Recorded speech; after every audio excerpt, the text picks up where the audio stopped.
dejar que se expresen libremente. Eso pasa principalmente en las escuelas y en las casas, ¿no? Si algún niño a lo mejor está en clase de matemáticas y para resolver el problema él quiso hacer un dibujo, el maestro te lo prohíbe, ¿no? Te dice, no, no hagas dibujos porque no estamos en clase de dibujo, tienes que estar en matemáticas y tienes que resolver el problema. Sin embargo, a veces a los niños se les facilita así, hacer los dibujos y de esa forma va resolviendo el problema matemático. Es otra forma de ser creativos, pero para ellos está bien, para la sociedad no. Otro punto es conversar de una idea excéntrica en su desarrollo. Si el niño llega a casa o llega a la escuela y te plantea una idea un poco descabellada o loca, hay que aprender y hay que pensar y hay que hablar con él y decirle, bueno, si la aplicamos, habría que aplicarla así y así y así, de qué forma nos va a funcionar, va a dar solución o no va a dar solución al problema. Es importante porque eso también va a ayudar a desarrollar la creatividad del niño. Otro punto. Trabajar en equipo y en familia resolver los problemas. A veces los padres de familia minimizan los problemas que tienen los pequeños. A lo mejor porque son pequeños de 2, 3 años y dicen, bueno, es que en la escuela o en el kinder mi compañero de juntos siempre me molesta. Y me molesta porque me cae mal y no quiero prestarle, siempre me está pidiendo mis cosas prestadas, ¿no? Y a lo mejor la mamá lo toma como, bueno, es un niño que quiere llamar tu atención. Sin embargo, ese problema pequeño y mínimo se debe de platicar, no se debe de minimizar, decir, bueno, pues te está molestando, no seas payasa. A veces así les dicen a los niños, ¿no? O a las niñas, no seas exagerado, no está pasando nada. Pero no, en verdad es un problema que para él es importante. Y si tú no ayudas a resolverlo y ver de qué forma, también se ve mermada su creatividad. Y entonces los vamos opacando a los niños. Otro punto es, las soluciones deben de ser aplicadas por ellos, así estarán listos cuando tengan que tomar decisiones. Si nunca dejas que el niño desarrolle su creatividad y resuelva esos problemas, nunca va a estar listo. Lo vas a hacer dependiente de todo y de la sociedad. Otro punto, animarlo en todo momento a que no se desespere y que todos tenemos cualidades creativas. Si a lo mejor el niño dice, yo tengo muchas ganas de dibujar, pero la verdad ni un circulito me sale redondo, no importa, tienen que motivarlo, tienen que alentarlo, tienen que ayudarlo a que esa creatividad se desarrolle. Bueno, esas serían nuestras estrategias. Y por último, nuestros métodos. Los métodos se desarrollan a partir de las áreas físicas, las áreas afectivas, sociales, cognitivas, lingüísticas. Por ejemplo, ¿cómo vamos a desarrollar todas estas áreas? Pues a través del juego, de la pintura, de las manualidades, de los libros, de la música, de la danza, de las clases en las cuales son especiales para su desarrollo. Hay muchas clases de estimulación, pero hay que tener cuidado. Hay que meterlos a esas clases de estimulación adecuada, no temprana. Porque ¿qué pasa cuando tú los metes a clases de estimulación temprana? A veces los niños desarrollan otra habilidad y se brincan las etapas de su edad y de su madurez. Entonces sí es muy importante que los metan a clases de estimulación adecuada, de acuerdo a su edad, de acuerdo a sus necesidades, y eso le va a ayudar muchísimo a desarrollarse. Eso sería lo más importante y más sintetizado ahora sí. Cada vez que caminamos, estamos cayendo, pero ya hemos aprendido por el error y por los golpes de la vida a dar el siguiente paso para no caernos, sino golpearnos. Todo en la vida es así. Albert Einstein decía que la vida era como una bicicleta. Si no sigues pedaleando, te caes. Entonces, hay que aprender a aceptar el miedo, a aceptar el error. Cosa muy importante que creo que no sucede en las escuelas porque el error se sataniza. Eres un niño de 6, eres un niño de 7, ¿no? Ay, mi amiguito es el más brillante, es de 10. Se encasilla, ¿no? Se encasilla, ¿no? Y es muy confuso, siento yo, para los niños porque ¿cuál es el fin último? ¿Cuál es el objetivo final? ¿Sacar 10? ¿Tener 10? O sea, el objetivo final es caminar sin caerse, ¿no? Porque si das 7 pasos, eres un niño de 7. Si das 8 pasos, eres un niño de 8. Si das 9... Y entonces, ¿dónde queda el error como método de aprendizaje? Oye, qué bueno que te caíste. Vamos a hablar de lo que sucedió. ¿por qué te caíste? ¿Cómo lo vamos a arreglar? Y si ahora en lugar de caminar derecho a la mitad del salón, a ti te cuesta un poco más de trabajo, vamos a apoyarnos en la pared, ¿no? Yo creo, bueno, ya hemos establecido que la creatividad es innata en todas las personas, es natural, pero hay un pero. En esta sociedad no estamos preparados para equivocarnos. Si alguien se equivoca, tache, o despedido, o Sí, señalado, juzgado. Y luego aparte de eso, el bullying, el burro, el sonso. Y entonces eso hace que el niño se cierre más y dice, no, pues ya mejor no. Equivocarse es malo. Equivocarse es malo. Y yo creo que ya platicando con todo esto, yo creo que también esto de la creatividad tiene que ver con que forma un carácter, también una personalidad, a partir de todo esto que se está comentando, que lo entiendo, porque creo que esto es parte también de la educación, reforzar más bien esta parte donde los niños puedan ser potencialmente creativos, ¿no? Vamos a hacer un poco de contexto. Quisiera contarles una pequeña historia de un niño de 16 años que se llama Giordano Bruno. Giordano Bruno, a los 16 años, se unió a los dominicos. Nada más que él tenía la horrible costumbre de la curiosidad, ¿no? En una época en donde no había telescopios, estaba prohibido el pensamiento libre, estaba la iglesia, no había la separación de la iglesia y del Estado, entonces la educación no era laica, era religiosa, y la iglesia tenía libros prohibidos, sobre todo un libro prohibido de Lucrecio, un romano, que le susurraba desde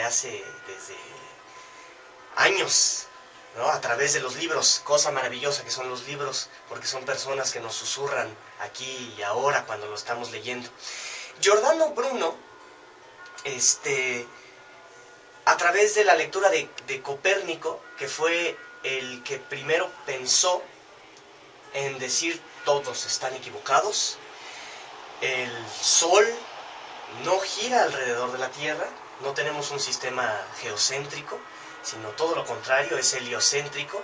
La Tierra gira alrededor del Sol, y recordemos que era una época en donde la Tierra era plana, en donde si navegabas hacia el horizonte te caías, ¿no? Entonces, Giordano Bruno, él imaginó. Entonces ya tenemos las recetas para los papás. Si su hijo es curioso, muy bien. Si él imagina, excelente. Y ahora tenemos las instituciones, los medios. Lamentablemente para Giordano Bruno, su institución era la Santa Inquisición. Entonces, la Santa Inquisición tenía el curioso hábito de matar y torturar gente por pensar diferente. Ahora, yo no sé ahorita con varios muertos en el país, maestros, yo no sé si sigamos en la Santa Inquisición, yo no sé si continuemos en eso.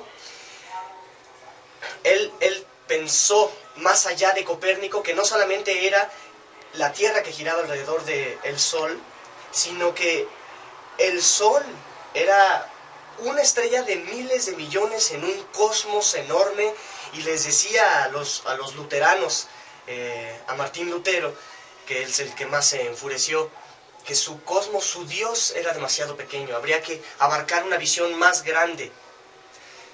Estuvo 8 años en prisión, al final lo quemaron, la Santa Inquisición, ya hace siglo y medio, pues estamos en el siglo XIX, en la pira en donde fue quemado Giordano Bruno, se erigió ahí un monumento al libre pensamiento, hace ya siglo y medio, y aún hoy tenemos problemas con que la gente se exprese libremente.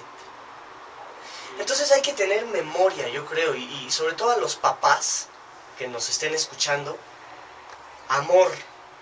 Quizás no sabemos todo lo que haya sucedido en la historia y las miles de personas que se atrevieron a equivocarse, que lograron un avance, lo mostraron y fueron satanizadas, criticadas, torturadas, expulsadas.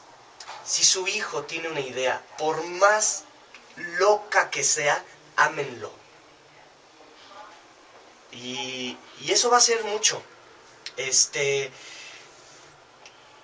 La educación ahorita es una educación basada en el sistema prusiano de educación militarizado, ya lo dijo Pink Floyd, we don't need no education.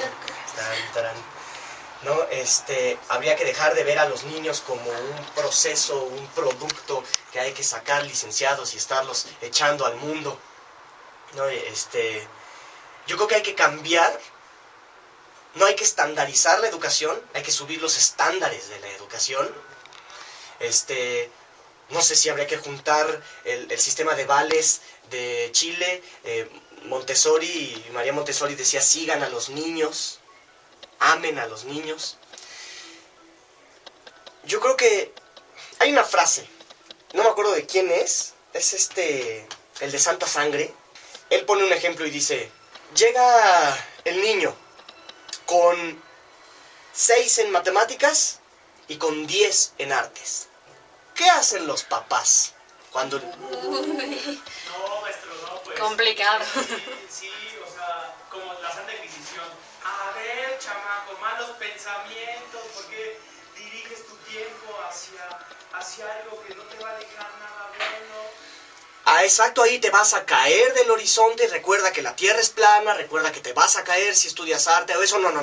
Regrésate, quédate acá y te encontré el mejor maestro de matemáticas para que seas un matemático. No quiero decir que las matemáticas sean torpes, pero me refiero a que si hablamos que tú ayudes a tu hijo a que desarrolle la creatividad, entonces cuando pueda confrontarse con un conflicto, ¿no? O sea, que él puede resolver problemas de una forma, pues gracias a la creatividad, salir del problema, ¿no? Entonces, si soy matemático, no sé, farmacoquímico y demás, pero si refuerzan arte, si ayudan en este método, bueno, el niño lo volvemos seguro, independiente. Puede ser arte y no arte. Pongamos un ejemplo. El niño llega con 10 en biología y llegó con 5 en matemáticas. Ahora, Me refiero a que uno es más uno es más como concreto, racional, cuadrado, y la biología te da la amplitud de salir a buscar. A lo que yo me refiero es, Perdón. si tu hijo tiene 10 en biología y 5 en matemáticas, los papás generalmente le buscan un tutor en matemáticas. Y dice, padre, no sea necio, búsquele un tutor en biología. Si el niño ama biología, apoyemos que ame biología. Es como esta frase de que se le pregunta a los niños, ¿tú qué quieres ser cuando seas grande? De entrada le estás negando al niño el hoy. ¿Tú qué quieres ser hoy? Bien, esa frase la verdad sí me gusta. ¿Tú qué quieres ser hoy, no? Sí. Claro. Porque ya estamos supeditando al niño que hoy no es nada y que solamente en el futuro va a ser algo.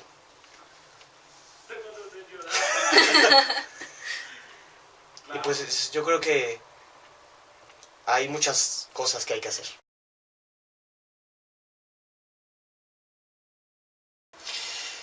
Sigues a los niños. Yo trabajé como profesor por 5 años y renuncié. ¿Por qué? Niño, siéntate, cállate, escúchame. Yo soy el profesor. El examen es en un mes. Mira, hay una escuela en China que se construyó ex professo, diseñada para la educación. Es circular, no tiene paredes, las sesiones se dan en áreas divididas y se le puso un brazalete a un niño y se vio ahí que un niño de primaria camina 4 kilómetros al día en esa escuela. 4 kilómetros al día. Va de clase en clase. No es así. Comienza la clase y termina la clase. Y guarda sus libretas. El niño está en un ambiente de aprendizaje. En donde se mueve como pelota de ping pong. Pas, para aquí, para allá, para allá, para allá, para allá. Y va agarrando cosas de todos lados. Y va aprendiendo cosas de todos lados. La educación no es lineal. la educación es orgánica, el aprendizaje es orgánico. Entonces, de este lado, eso es en China, ahorita, algo de vanguardia. De este lado tenemos la educación prusiana que viene de lo que copiaron los norteamericanos, que copiaron de Prusia, que copiaron del siglo XVIII, me parece. No estoy exacto de las fechas. Pero, o sea, ya llevamos siglos de atraso, en donde el niño, siéntate. Como yo le hago es, cuando yo tenía mis clases, era ahora sí, mijos, levántense, acuéstense, párense. ¿Quién quiere ayudarme a escribir en el pizarrón? Hoy vamos a platicar de este tema. Y si no llegamos al objetivo final, que la SEP te marca, que tienes que estar viendo en ese preciso momento en la materia con tu planificador, porque tenemos que llegar en un mes a tal, tache para el profesor, porque no estás viendo el contenido. Yo renuncié porque no es así. Tú tienes niños cuyas capacidades cognitivas no son iguales, no son ladrillos, son orgánicos. Cada uno va aprendiendo a su ritmo. Por otro lado tenemos a los profesores que son excelentes profesores en el papel. Mire cómo el profesor, de inicio a fin, cállese por favor, Juan, siéntate y cállate que estoy dando la clase de tal, ¿no? Y hoy terminamos. Quien puso atención bien, que no también, pregúntele a sus compañeros.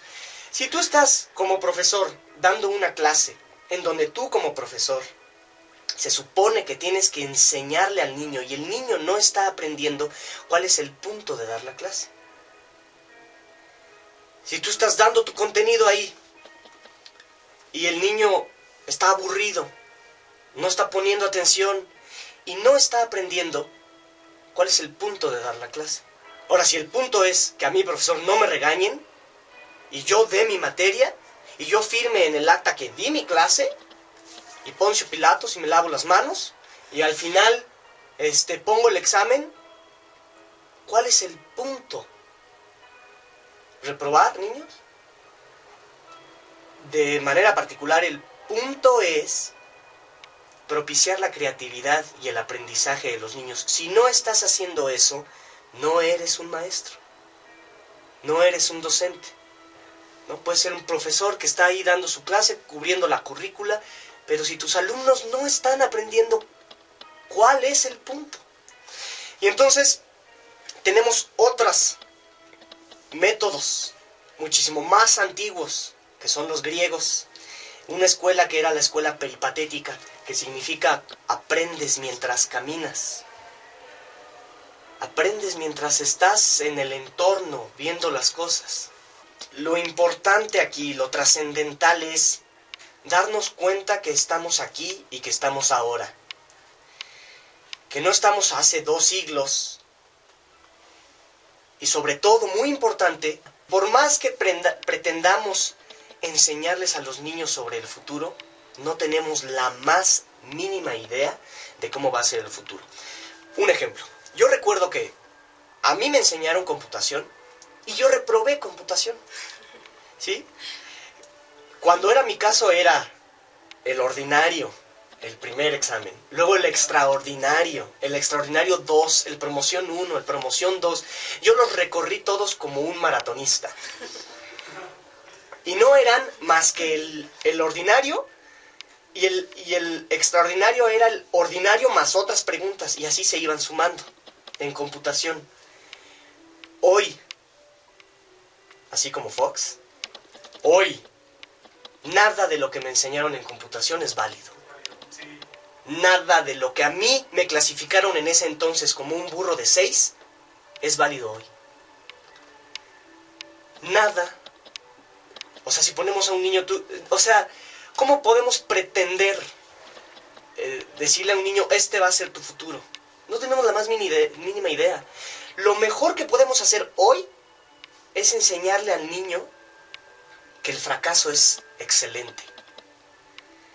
Que si te caes, solamente hay una y es que te puedes levantar.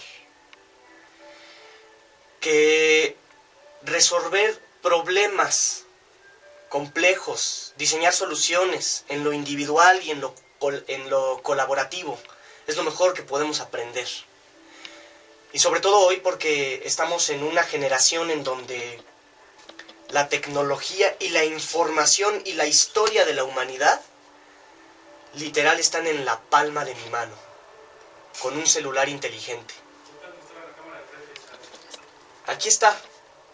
Si yo tengo una duda, acceso a internet y verifico las fuentes y veo ejemplos y veo videos y salgo de la duda en un instante, ¿no? Los niños de hoy son la primera generación que tienen esto al alcance de sus manos, en sus bibliotecas, con sus computadoras. ¿Tienes una duda? Vas y la resuelves. Yo creo que lo mejor ahorita es enseñarle a los niños por proyectos. Vamos a jugar fútbol y vamos a ver anatomía y vamos a ver los procesos químicos de la endorfina cuando metes un gol y qué es lo que pasa.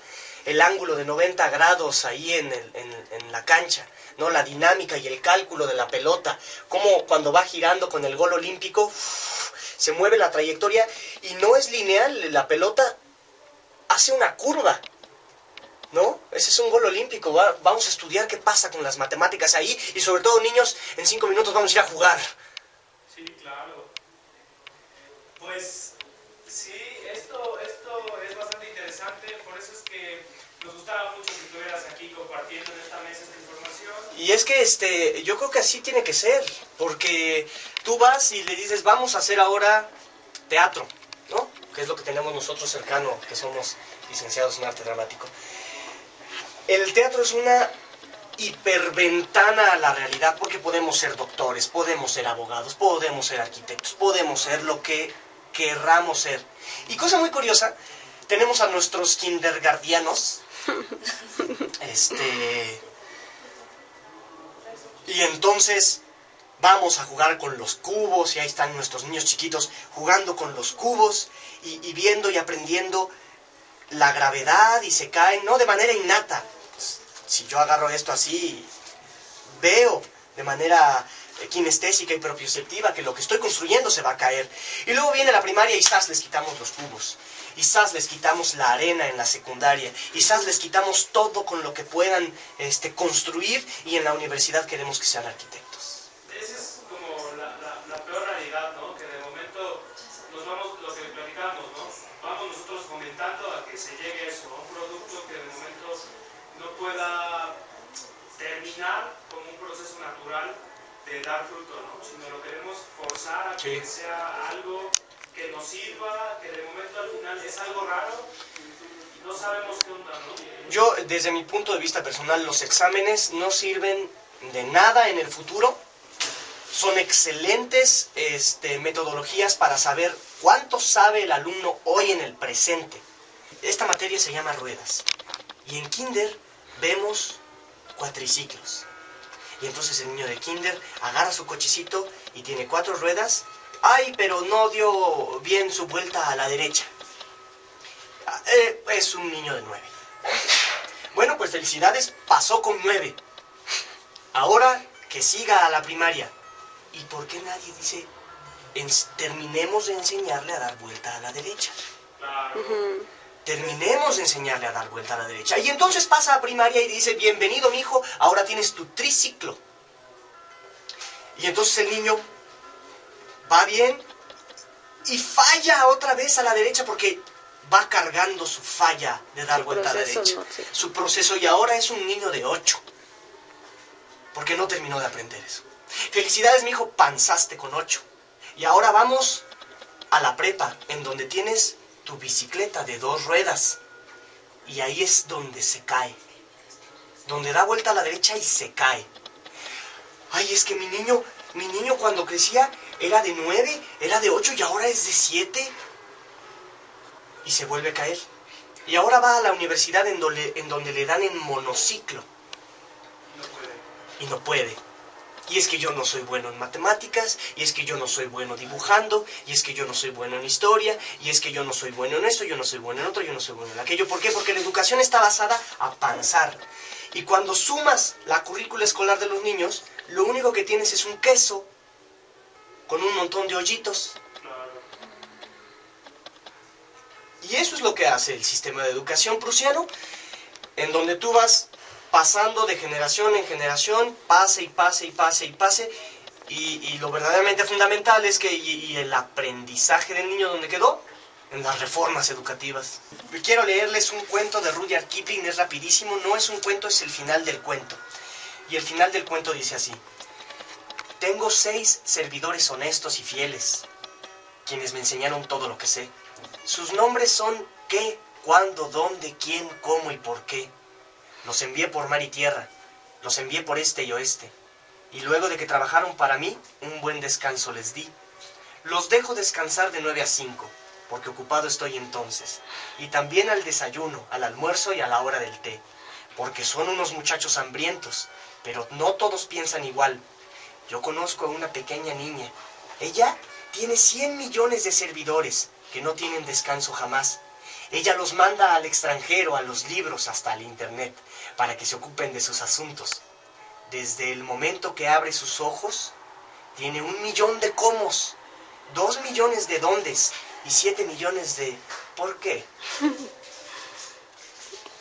¿Cómo se llama el cuento, Isaac? Cuéntanos. El cuento es de Cajón de Cuentos de Rudyard Kipling. Y este es de cómo el bebé elefante se llama. Vamos a pararnos en los hombros de los gigantes, y me voy a parar en los hombros de Albert Einstein, quien dijo que todos somos ignorantes, lo que pasa es que ignoramos distintas cosas. Entonces no hay que satanizar el que no sepamos cosas, sino van a gloriar las cosas que sí sabemos. Y que la imaginación en tiempos de crisis es más importante que el conocimiento. Eso creo que es bastante pues, reflexivo para toda la audiencia. Te agradecemos, Isaac. Muchas gracias a ti. Pues este es tu espacio. La verdad es que también hacemos esta pausita también porque queremos hacerle mención, ya que el maestro también ayuda a esta parte de la creación en los niños. Entonces, todos estamos en el punto azul, pero los invitamos a que... Sí, que nos cuente del punto azul. Parte de este grupo que se llama el punto azul, donde la creatividad pues es al máximo. Así de rapidísimo, maestro, ¿qué es lo que podemos encontrar en el punto azul? Actividades. Bueno, el Punto Azul es un centro de desarrollo humano que estamos comenzando a crear, inspirado en Ricardo Selmer y su escuela Lumiar en Brasil, en Salam Khan y Khan Academy, que es una escuela virtual, en John y Cynthia Hardy, que crearon la Escuela Verde en Bali.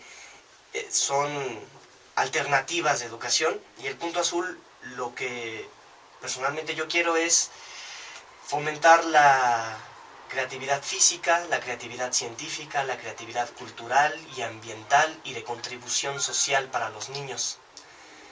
Propiciar la creatividad individual y colectiva de niñas y niños. Básicamente. ¿En qué lugar estamos ubicados, maestro?